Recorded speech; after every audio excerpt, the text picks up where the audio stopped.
मैंने ऐसा कोई लफ्ज बोला नहीं और सोच भी नहीं सकता कि मैं किसी महापुरुषों के खिलाफ कोई बात करूं। आसाम के मुख्यमंत्री ने कह दिया, राहुल गांधी की तुलना जो है औरंगजेब से कर दिया। इसके पहले अखिलेश जी की तुलना औरंगजेब से कर दिया। मुझे जो है पूरे सेशन के लिए सस्पेंड कर दिया गया है। मैं समझता हूं ये नाइंसाफी है। प्रशांत कोरटकर और राहुल शोरापुलकर इन्होंने अपमानित किया है। जो अल्फाज बोला मैं अपनी जबान से बोल भी नहीं सकता हूँ। ये महाराष्ट्र में है, उनको क्यों नहीं पकड़ा जा रहा है? ये सिर्फ क्यों हो रहा है कि बीजेपी सरकार जो है ना वो हर चीज ढूंढती है कि मुझे इससे फायदा कितना होगा। मैं इसलिए वापस ले रहा हूं कि एक इसकी वजह से पूरा एक बाउंडर खड़ा हो गया है। लोग मुझे टेलीफोन में गालियां दे रहे हैं, मैं फोन नहीं उठा रहा हूं। जान से क्यों मार दोगे भाई? मैंने ऐसा कोई लफ्ज बोला नहीं और सोच भी नहीं सकता कि मैं किसी महापुरुषों के खिलाफ कोई बात करूं। लेकिन अब मैं देख रहा हूं कि एक फैशन बन गया है। अभी वहां के आसाम के मुख्यमंत्री ने कह दिया, राहुल गांधी की तुलना जो है औरंगजेब से कर दिया। इसके पहले अखिलेश जी की तुलना औरंगजेब से कर दिया। मतलब क्या होता है? तो औरंगजेब के बारे में मुझसे पूछा उन्होंने कि औरंगजेब के बारे में उनका कैरेक्टर क्या। तो मैंने कहा भाई देखो, मैं तो जमाने में पैदा हुआ नहीं था। हमने तो जो हिस्टोरियन ने जो लिखा, हिस्टोरियन ने वही पढ़ के बोल सकते हैं। तो Satish Chandra ji, Audrey Truschke, doctor Rajiv Dixit, doctor Ram Puniyani, Awadh Ojha, Meena Bhargav, ये सब लोगों के कागजात मेरे पास मौजूद, इसमें रखे हुए सारी चीजें, उनके स्टेटमेंट्स हैं।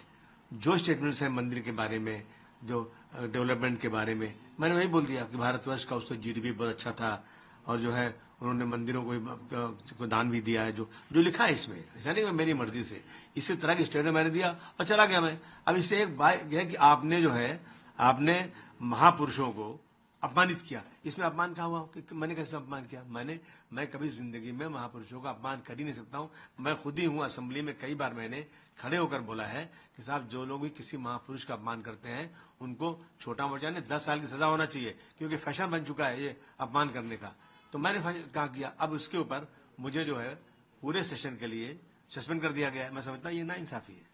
सर, आपने 2 लोगों का नाम भी लिया जिन्होंने छत्रपति शिवाजी महाराज के बारे में बोला और देखिए प्रशांत कोरटकर और राहुल शोरापुलकर इन्होंने अपमानित किया है। जो अल्फाज बोला मैं अपनी जबान से बोल भी नहीं सकता हूँ। ये महाराष्ट्र में है, उनको क्यों नहीं पकड़ा जा रहा है? मैंने तो जो चीजें बोला है वो ऑन रिकॉर्ड बोला है जो है, और अगर मैंने जो बोला है वो गलत है तो जिन लोगों ने लिखा है, जो आजकल भाषण करते फिरते हैं, उनसे क्या कार्रवाई हुई? उनसे आपने पूछा क्या कि आप कैसे गलत बातें बोल रहे हैं? जो सही बातें, अगर कोई गलत बात बोल रहा है तो उस पर रुकवा डालिए, उस पर केस फाइल कीजिए आप। मैंने उनकी जो हिस्टोरियन उनकी कही हुई बातों को दोहराया तो मेरे ऊपर कैसे केस हो सकता है? आपने कहा कि लीगल लड़ाई लड़ूंगा मैं, मुझे सस्पेंशन के लिए क्या कहना चाहिए? नहीं, मैं अब देखूंगा इसमें क्या रास्ता हो सकता है। नाइंसाफी अगर इसी तरह से होगी, मैं समझता हूँ, देखिए ये सिर्फ क्यों हो रहा है कि बीजेपी सरकार जो है ना वो हर चीज ढूंढती है कि मुझे इससे फायदा कितना होगा। कानून सही क्या है? कुछ नहीं, हर चीज ले जाते हैं कि ये ऐसे इशू लाओ जिससे हमको फायदा हो जाए। पोलराइज करने की बात है, लेकिन सच्चाई पे चलना चाहिए। जो हिस्ट्री सही है, जो देश की जो सच्चाई है वो सामने अगर कोई बोलता है तो इस तरह से उसके साथ जुल्म जाती तो नहीं होना चाहिए। आपके समर्थन में अखिलेश यादव ने भी ट्वीट किया कि किस तरह से क्या कहना चाहिए? नहीं, बहुत सारे लोगों ने मेरे समर्थन में बात किया है कि जो सही बातें हैं, सही बात तो समर्थन सबको करनी चाहिए। आपने सफाई दी कि जो औरंगजेब हैं वो क्रूर शासक नहीं थे, वो मेरा स्टेटमेंट में वापस मैंने जो कहा था ना, मैं इसलिए वापस ले रहा हूं कि एक इसकी वजह से पूरा एक बाउंडर खड़ा हो गया है। लोग मुझे टेलीफोन में गालियां दे रहे हैं, मैं फोन नहीं उठा रहा हूं। जान से क्यों मार दोगे भाई? और अभी स्पीकर साहब ने मुझे सस्पेंड कर दिया। तो इन चीजों को लेकर के असेंबली चले, एक छोटी सी बात के ऊपर, एक छोटे से स्टेटमेंट के ऊपर जबरदस्ती का आप जो है बाउंडर खड़ा करोगे। इसलिए मैंने कहा कि मैं अपनी सारी बात वापस लेता हूं भाई, स्टेटमेंट वापस लेता हूं। असेंबली चलना चाहिए। हमारे पास बहुत सारे इश्यूज है अपने एरिया के, लोगों को पानी नहीं मिल रहा है, सड़कें खराब है, गटर खराब है, स्कूल का प्रॉब्लम है, अस्पतालों का प्रॉब्लम है, उस पर डिस्कशन करें या इस सब पे टाइम वेस्ट करें। इसलिए मैंने अपना स्टेटमेंट वापस किया। सर, एक आखिरी सवाल, MIM की तरफ से बयान आया कि समाजवादी पार्टी बी टीम है बीजेपी, और आपको लेके भी कहा कि उनके फेवर में बोलते हैं क्या?